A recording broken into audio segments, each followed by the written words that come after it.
Hi, everyone. Welcome to the first episode of our podcast style video. Yay! And since it's been 10 years since Jeff hiked the Appalachian Trail, we thought it would be a nice commemorative episode just to ask Jeff about his experiences and maybe some advice for people who are wanting to hike the trail themselves. Let's get into some questions. So the first question is a basic question. What is the Appalachian Trail? There might be some of our viewers who don't know what it is. Can you give us a brief overview?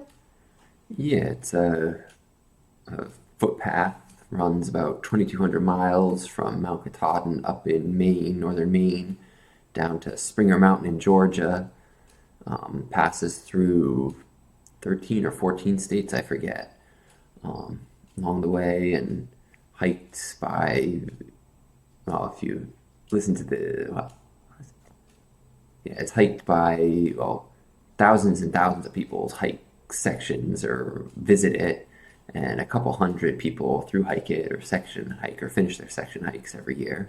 How long does it usually take to hike the Appalachian Trail? Really depends how fast you walk. It took me about 4.5 months. Some people, the record is probably about 40 days. Some people will take the better part of 12 months. Some people will section hike it over a lifetime. In terms of the start and end point, you said that there's northbounders and southbounders. So where did you start the hike? Yeah, I went southbound. I started up in Maine and hiked to Georgia. I graduated college, then a couple weeks later drove up to Baxter State Park and started walking south. It's definitely more popular to go northbound. A lot more people go northbound, and they're trying to get people to do alternate itineraries, start somewhere in the middle, and say start at Harper's Ferry and hike to Katahdin, then go back to Harper's Ferry and hike south, or flip down to Springer and hike north, or just to limit the amount of impact from so many people starting in March and April down in Georgia. And you hiked the trail in 2013? Yep, 10 years ago. Wow. What a long time ago. So moving on to the next question, which is about planning. How did you go about planning for the hike? Such as thinking about what kind of gear, food you would need, as well as how much money you would need to bring with you. Yeah, so I'd been backpacking a lot before and scouts with my family and stuff, so I had pretty much all the gear I needed. So that was easy, I just brought what I already had. In terms of planning, there's plenty of forums and blogs and everything you can read to get an idea what it's like. Some people like to plan out everything, and they'll send themselves mail drops with food and whatever else they think they're going to need to post offices along the way. And some people just show up and start walking. And since I was going southbound, there's not a lot of resupply up in northern Maine. So I did send myself a box to Munson at the south end of the 100-mile wilderness, so I could be sure I'd have food for the second or third week whenever I left town there. But after that, it was just, I've had the guidebook and I could see, it's 50 miles to the next big town, so I think that'll take me 3 days or 4 days or whatever, and, buy enough food at the grocery store to make it there. And, let's see, in terms of gear, most of my stuff lasted the whole time. Obviously, I wore through a couple pairs of shoes and socks, and, everybody does. But, everything else pretty much lasted. And how much do you think it cost in total to hike the trail? Since I had pretty much all the gear I needed beforehand, I think I spent only around $1 or $1.50 per mile. back in 2013, people were recommending you budget at least $2 per mile. But the amount you spend is very dependent on how often you're going to go into town, how often you're going to stay at hotels and hostels, and how much you're going to be going out drinking with people. So you can hike very frugally, or you can stay at every town, stay in every hostel, and spend a lot of money. And when should you start the hike? Well, depends on where you're starting and which way you're going. For me, southbound, if you want to start on top of Katahdin, you can't start until they open the mountain, and they don't usually do that until around Memorial Day or early June. So that's about as early as you can start or finish. Start if you're going southbound, finish if you're going northbound. Northbounders traditionally start in March or April, but I think it's gotten popular. People start from January 1st up until about May is probably about as late as you could start and make it to Maine before the mountain closes. So you gotta decide. Earlier start gives you more time before it gets cold down south, but the streams in Maine are gonna have a lot more water. There's gonna be a lot more bugs on the trail you have to deal with. So you gotta decide what's important or what you're willing to put up with. So, next set of questions is about life on the trail, since it does take a significant amount of time.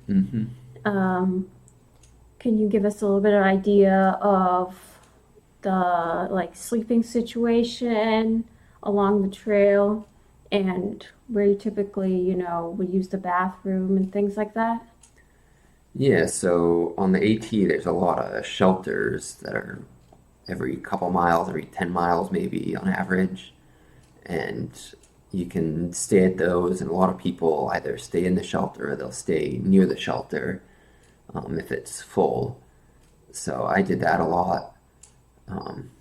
It was, up in New England, it was a lot more crowded. All the northbounders were passing through. So the shelters were pretty full most nights. But once I crossed the Hudson River, so it got a lot less busy. And, a lot of nights I'd have the shelter to myself or share it with one other person. Most shelters will have a bathroom, a privy, just a pit toilet. Some don't, which is annoying, but you don't really need to bring a little trowel that did cat holes. You usually can time your bowel movements to have a bathroom. What would you say is kind of the social aspect of being on the trail? Do you meet people along the way and hike with them, or do you mostly hike alone? Yeah, again, it's up to you. There are a lot of people hiking it, so it's not hard to hike with other people if you want to.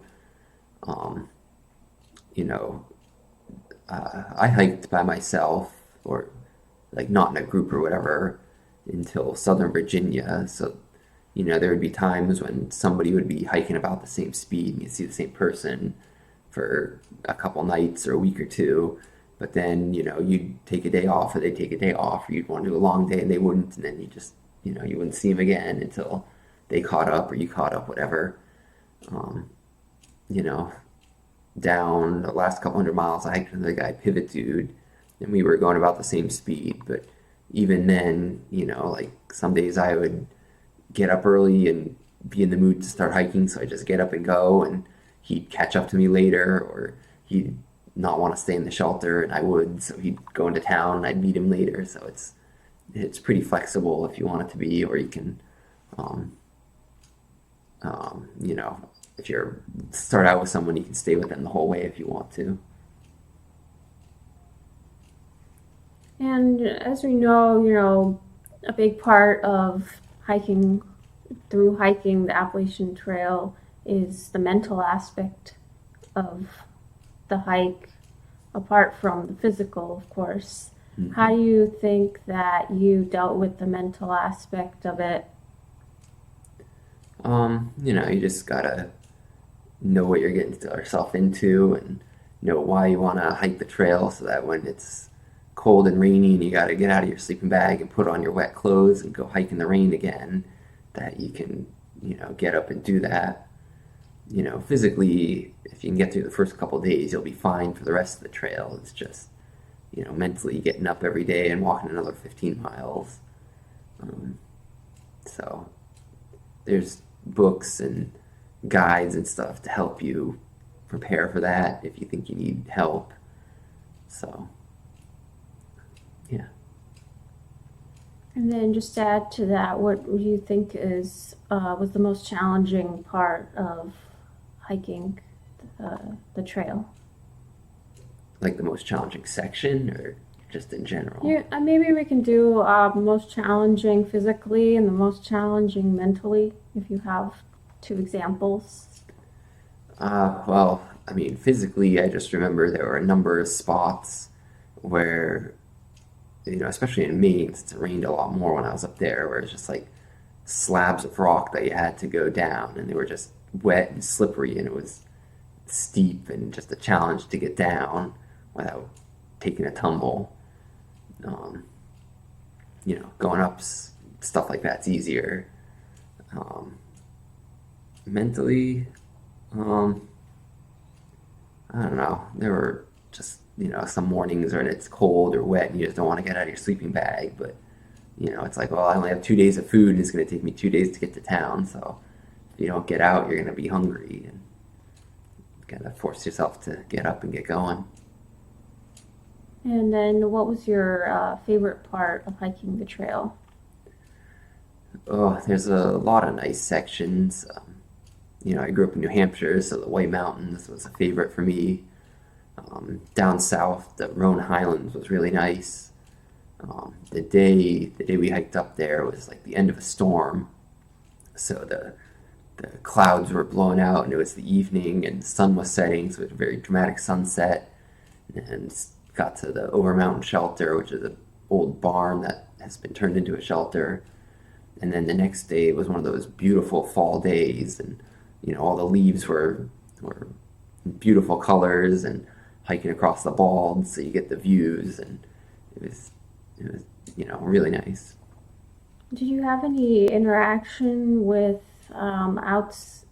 outsiders, such as your family, when you were on the trail, or did you disconnect completely? No, I don't think anybody disconnected completely.